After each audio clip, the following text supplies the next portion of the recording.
Denmark BC, Ashay, Harriet Tubman, Ashay, Reverend Daniel Joseph Jenkins, Ashay, Nat Turner, Ashay, Ida B. Wells, Ashay, all the warriors of the Stone of Rebellion, Ashay to the ancestors known and unknown that's loving us, guiding us, and protecting us on our journey. Ashay. So behind me is one of the oldest brick structures in North Charleston. The structure behind me is called the Dead House. Now, if y'all look it up, it's going to say nobody died here. It's going to say this was just a magazine powder house, but it's not called the magazine powder house. This behind me is called the Dead House.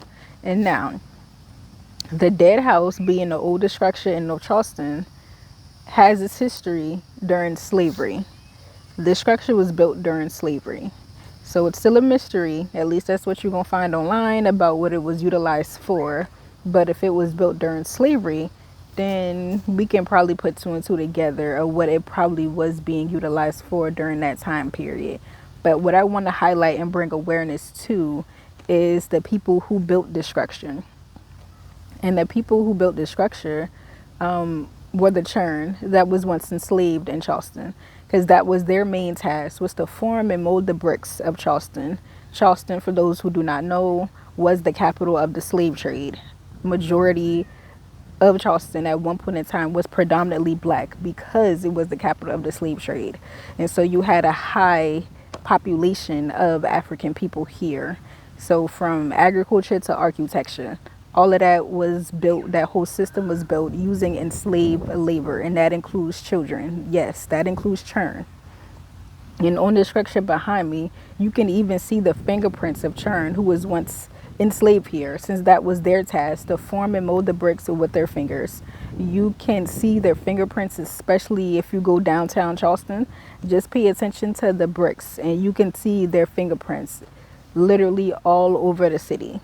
And I'm making this video today because I give tours out at Riverfront Park. That's where this structure is located at in North Charleston.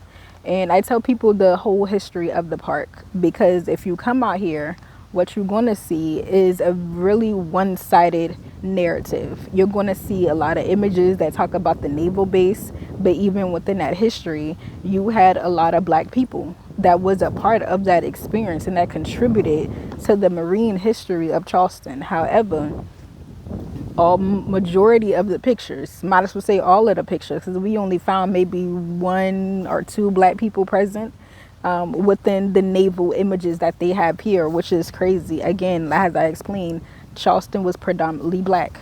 So even when this was a naval base, you still had a high population of black people here. And you had a lot of black people, even during slavery, that was a part of that naval history. But we don't see them on any of these images at all. What we also don't see is anything that acknowledges the indigenous community who called this place home before it was turned into Happy Retreat Plantation. Yes, that was the name of the plantation here, Happy Retreat Plantation. But you also not going to see anything, any historical marker, any plaque, any information that talks about that.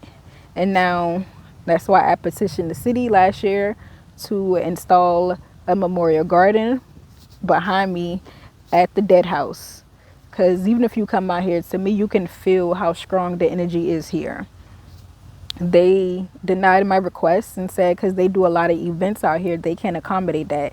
But, and I encourage y'all to come out to the Riverfront Park. You will see a lot of statues at this park. You will even see a garden, but it's the garden of a Greek goddess of agriculture, which I'm confused because nobody in that culture was the one enslaved here. You had African people enslaved here. So shouldn't we have an African statue? At least to me, that would make more sense. But they said no. But what they can do is install an educational place card. And this is the email thread. I will give y'all a second to just look at this so y'all can see this happened. The conversation happened last year. when I spoke with the park rangers here about having something here that again just tells the whole story. And I was just starting with the dead house. I thought we was making progress. It looked like we was working with each other, but I come out here today and this is the only thing that I see here, which is just a sign that says the dead house. I don't see how just this sign that says the dead house educates anybody on the history. And again, this is not even what we discussed within our whole year conversation. The park ranger that I spoke with is now saying that this is something that needs to be brought to the mayor, which is fine and dandy. But my thing is, you never once mentioned that, and you know who you is. You know who you is. Never once said take this up with the mayor. Made it seem like that they were going to do rights by the Gullah Geechee community, but just as Charleston, they continue the injustice. Because as we see, this is not an educational place card. This just says the dead house, which this is not what I asked for. This is not what we talked about, and I just don't see how this educates anybody. And to me, this is a slap in the face to my ancestors, and to everybody who once called this place their home.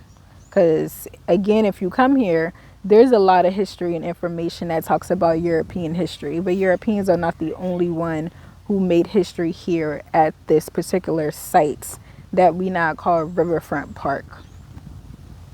There's even a statue of this guy here, Mendel Rivers, who was a known racist. And again, I'm not even advocating that they take down the European statues, keep them up. But what I am advocating for is that if European statues and history is going to be told here, then we also need African history and statues here, and also need indigenous history and statues here.